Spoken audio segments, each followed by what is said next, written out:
আসছে শ্রাবণ মাস, মনটাই ভাবছে কি জানি কি হয়, কি জানি কি হয়। একটি গানের খুব প্রচলিত কলি।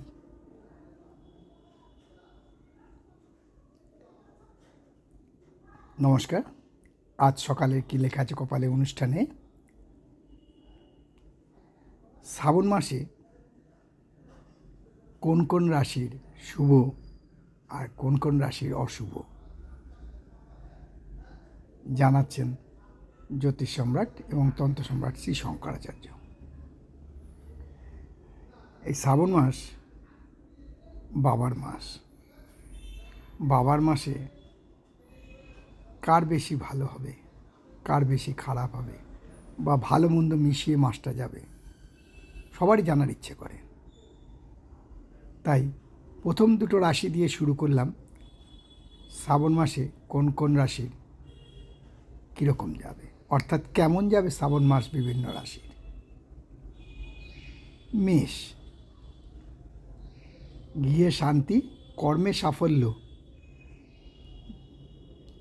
শারীরিক ক্লান্তি এবং প্রচুর আয় বৃদ্ধির সম্ভাবনা প্রবলভাবে বিদ্যমান। আর বিষয়রাশি যাতে বলবো,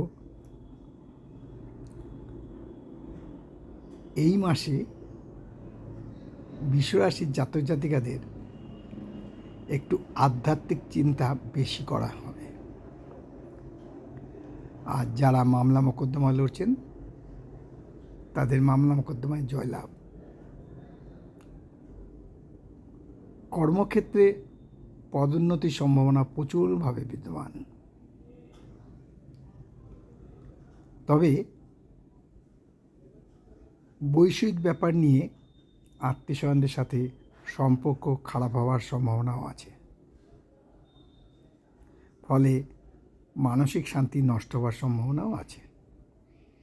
শরীর ও স্বাস্থ্য মোটামুটি ভালোই থাকবে।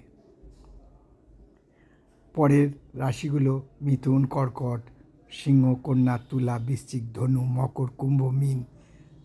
পরের পদ্ধতিতে থাকবো, দেখতে থাকুন, সাবস্ক্রাইব করুন।